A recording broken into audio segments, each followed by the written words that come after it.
백지연의 돈 100억을 산에 묻었던 양길순이 죽으면 결국 그 거액의 돈은 주인이 없어졌으니 길레와 만득있게 될 가능성이 큽니다. 그럼 이 돈이 과연 다리미 눈 수술비로 쓰일 수 있을까요? 구독과 좋아요를 눌러주시면 그 따뜻한 마음이 여러분을 부자로 이끌어줄 겁니다. 다리미 패밀리 5회가 방송됐습니다. 이번 화를 보고 울었다는 시청자분들도 많았는데요.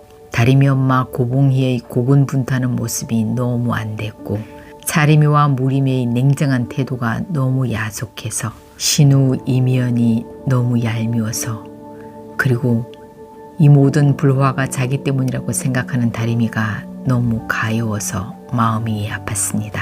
백지연의 돈 100억을 훔쳐간 주범 오기사는 경찰신문에서 아무 말도 하지 않습니다. 백지연이 신고 못할 돈이라는 걸 알기에 좀만 버티다 나가면 또는 양길순이 자기를 구해줄 거라고 생각하고 있는 거죠. 백지연은 잃어버린 돈 때문에 생병이 나고 승돈과 강주는 그 돈 잃어버린 게 소문나 회사에 악영향이 될까봐 전전긍긍합니다. 한편 고봉희는 다리미 수술비 8억을 모으다가 온갖 서러움을 당하게 됩니다. 딸이 눈을 뜰 수 있다는 신락 같은 희망과 시간이 얼마 없다는 절박감 때문에 봉희는 마음이 급해져 체면 염치는 잠시 묻어둡니다. 봉희는 아들이 예비사돈에게 받은 돈 1억을 먼저 좀 쓰자.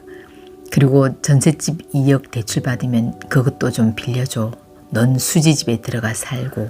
이 말을 들은 무림은 바로 쌓였던 감정이 폭발합니다. 무림은 아버지 없이 자라면서 자신도 장남 역할 하느라 힘들었다고 하소연하며 안 보이는 채 적응됐으면 그냥 살아가면 되지 않냐고 합니다. 무림은 동생의 눈 수술보다 자신의 자존심 상한 게 더 속이 상한 것 같습니다. 무림은 그 돈 쓰면 가만히 있지 않겠다고 단호하게 말하고 나갑니다. 이어 딸 차림 역시 보증금 빼서 들어오라고 했더니 싫다면서 속에 쌓인 한풀이를 합니다. 어릴 때부터 엄마는 다리미만 신경 쓰고 자신은 신경 쓰지 않았다면서 자신은 이 구질구질한 집에 들어오지 않을 거라고.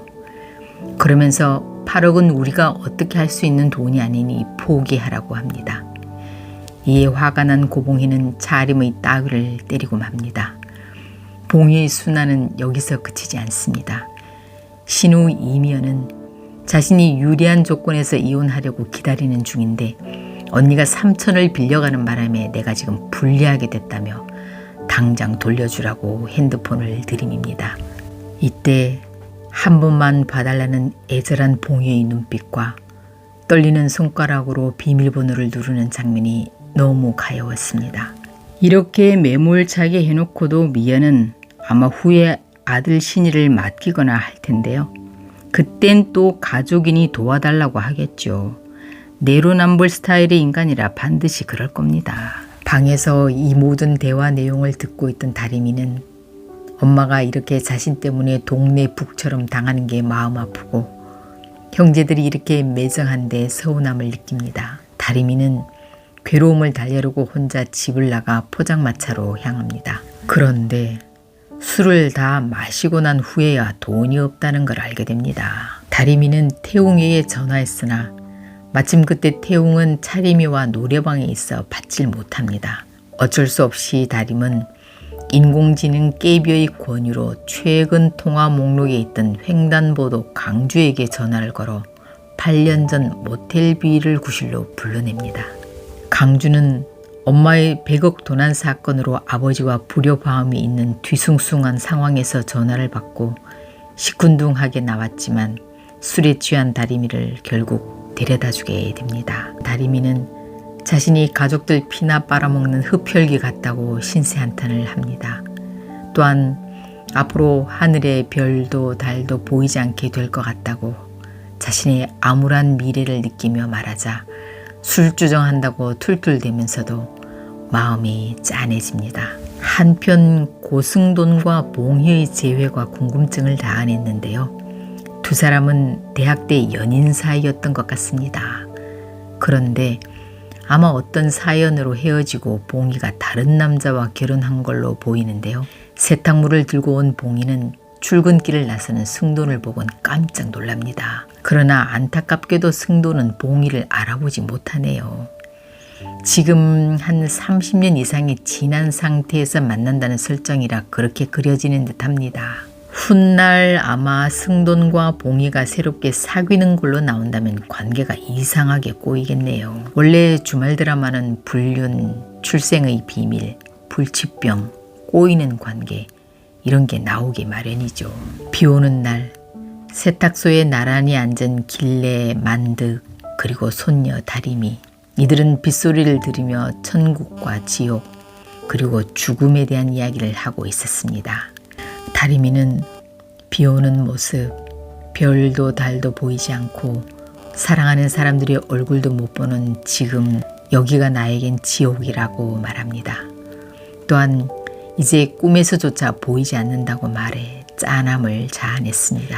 이에 만득은 난 돈 걱정을 해서 그런지 꿈속에서는 세탁기에서도 돈이 막 쏟아진다고 말하며 손녀를 위로하고자 억지 웃음을 이끌어냅니다. 하지만 아픔을 감추기 위한 그 웃음이 왠지 슬프게 느껴졌습니다. 이 장면이 왠지 그들에게 돈이 쏟아질 것 같은 희망을 주는 복선인 듯합니다.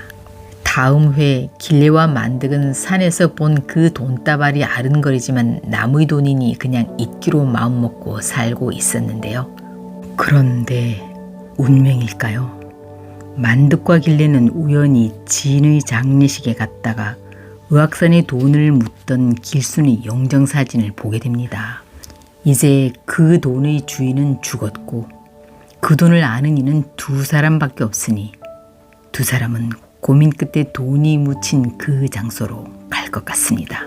그런데 지옥 갈 짓을 한 번도 하지 않았다는 만득과 길래는 그걸 신고할까요?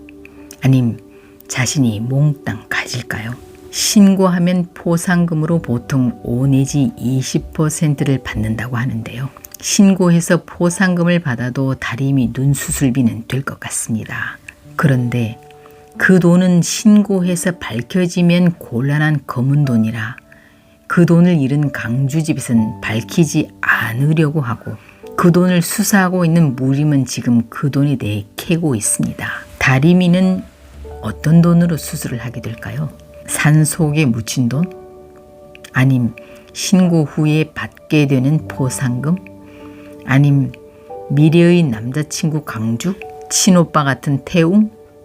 아니면 어쩌면 엮여질지도 모르는 봉희의 옛 애인 승돈? 시청자들은 지금 빨리 다리미가 눈뜨게 되길 학수고대하고 있는데요. 다음 회 스피드 있는 전개를 기대해 봅니다.